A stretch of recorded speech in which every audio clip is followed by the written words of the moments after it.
지금 막 첫째를 키우기 시작한 부모님들 육아로 굉장히 힘드실 텐데요. 아이 울음 하나에도 판단해야 될 게 너무 많고 육아 정보는 많은데 기준은 잘 안 잡히는 시기입니다. 사실 육아가 힘든 거는 몸도 힘들지만 매 순간 선택을 해야 되는데 그게 맞는지에 대한 확신이 없기 때문이라고 생각합니다. 그런데 재밌는 게 주위에 둘째를 키우는 분들한테 한번 물어보시면 그냥 키웠는데 첫째보다 훨씬 낫더라 이렇게 말하시는 분들이 많으실 건데요. 왜 그럴까요? 간단합니다. 그분들은 나름 첫째를 키우면서 육아에 대한 기준이 생겼기 때문이라고 생각합니다. 근데 그 기준이 뭔지에 대해서는 구체적으로 말씀해 주시는 분들은 아마 없었을 겁니다. 안녕하세요, 구파파입니다. 저도 둘째를 키우면서 첫째 때랑은 확실히 다른 게 느껴지더라고요. 훨씬 편하게 육아를 하고 있습니다. 그래서 첫째 때랑 둘째 때 육아를 하면서 우리가 어떤 기준이 달라지는지에 대해서 한번 생각해 봤고요. 그 기준을 세 가지로 정리해서 말씀드리려고 합니다.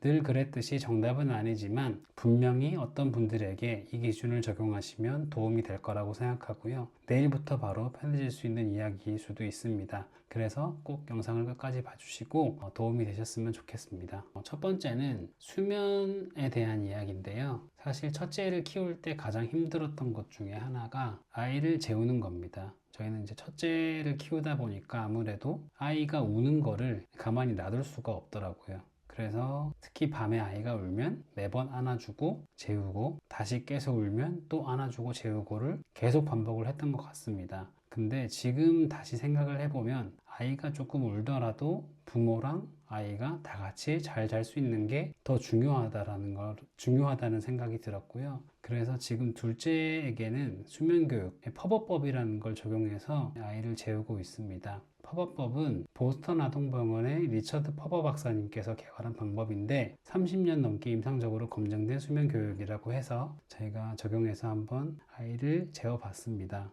일단 이 퍼버법의 핵심은 아이를 무작정 울려서 방치하자는 건 아니고요. 수면을 배우는 과정으로 아이가 받아들이게끔 하는 게 핵심입니다. 간단히 말씀드리면 일단 아이를 눕히고 일정 시간마다 들어가서 확인하되 절대로 안아서 재우지는 않는 방법입니다. 처음에는 3분, 그 다음에는 5분, 그 다음에 10분 이런 식으로요. 점점 간격을 늘리면서 아이도 스스로 잠드는 방법을 배우게 되는 거죠. 실제로 미국 소아과 학회에서도 생후 4개월부터 6개월 이후부터는 아이가 스스로 잠드는 법을 배울 수 있다고 인정하고 있습니다. 그리고 저희가 둘째에게 이 방법을 적용을 해봤는데요. 사실 처음에는 크게 기대를 하지 않았지만 일단은 지금은 어느 정도 효과가 있는 것 같습니다. 일단 안아주지 않아도 둘째는 혼자 잘 자고요. 덕분에 저희도 비교적 편안하게 잘 수 있게 됐습니다. 물론 찾아보시면 이게 모든 아이에게 맞는 방법은 아닌데요. 하지만 무조건 울리면 안 된다라는 기준을 가지고 계시면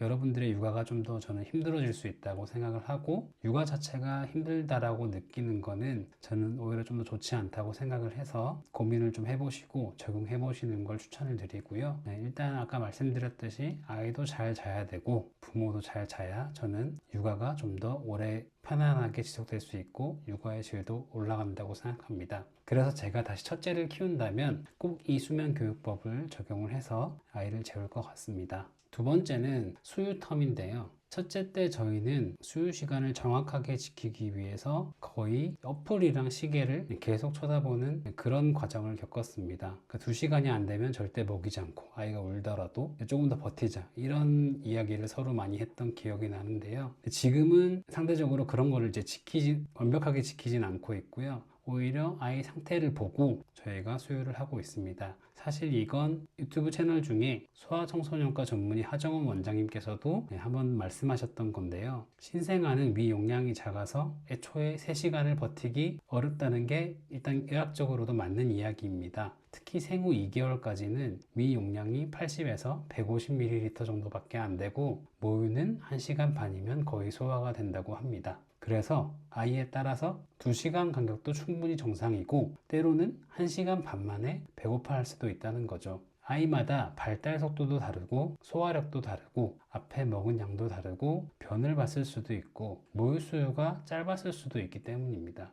그런데 무조건 시간을 정해놓고 지키는 거는 아이보다는 오히려 그 시스템을 우선하는 선택이 되더라고요. 그래서 지금 둘째 같은 경우에는 일단 기본적으로 아주 쉽습니다. 배고파 보이면 주는데요. 기록은 하되 참고용으로만 쓰고 무조건 시간을 맞추기보다는 아이의 상태를 판단해서 수유를 하고 있습니다. 예를 들면 아이가 입맛을 다시거나 손을 많이 빨면 바로 수유를 하고요. 조금 전에 먹었어도 1시간 전에 먹었어도 또 변을 봤다든지 이렇게 해서 또 배고파하면 수유를 합니다. 대신 하루에 총 얼마 정도의 모유나 분유를 먹었는지에 대해서는 기록을 해두고 대략적으로 관리하는 형태로 아이 수유를 진행하고 있습니다. 이렇게 하니까 수유 시간에 대한 압박이 훨씬 줄어들었고요. 좀 더 편안하게 아이에게 수유를 하고 있는 것 같습니다. 그래서 첫째를 키운다면 무조건 수유 시간을 지킨다기보다는 아까 말씀드렸듯이 아이를 키우는 상황이나 상태를 보고 수유를 할 것 같습니다. 세 번째는 조리원 선택인데요.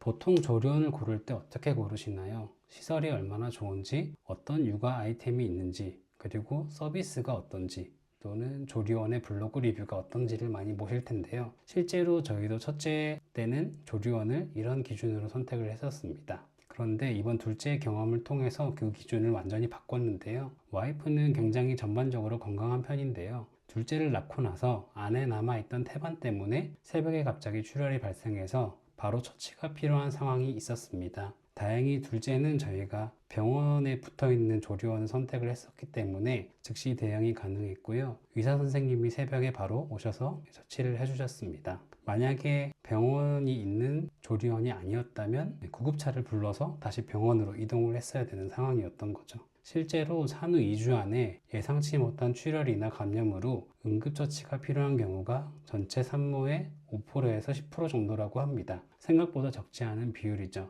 그래서 저희가 첫째를 다시 가진다고 하고 조리원을 선택한다면 병원이랑 동선이 바로 이어진 조리원을 한 번 더 선택을 할 것 같습니다. 일단 진료를 볼 때 너무 편합니다. 조리원에 나와서 다시 병원으로 이동하지 않아도 되고요. 그리고 산모의 심리적 안정감도 훨씬 큽니다. 그래서 산후 회복 과정도 예측하기 어렵고 갑작스러운 상황이 생길 거를 대비해서 다시 첫째의 조리원을 고른다면 병원이랑 동선이 이어진 조리원을 고를 것 같습니다. 오늘 이야기를 다시 정리하자면요. 육아에는 정답이 없지만 기준은 필요하다는 것이고요. 제가 말씀드린 세 가지는 이렇게 해야 한다가 아니라 첫째를 키우는 입장에서 또는 앞으로 태어난 아이를 기르는 입장에서 이런 기준을 한번 생각해 보시면 육아의 질을 훨씬 올리실 수도 있을 것 같다라는 생각이 들어서였습니다. 앞으로 첫째를 키우실 부모님들께 이 영상이 좋은 선택의 기준 하나쯤은 만들어주는 영상이 되었으면 좋겠습니다. 그럼 오늘도 육아로 정말 고생 많으셨고요. 저는 다음 영상에서 뵙도록 하겠습니다. 감사합니다.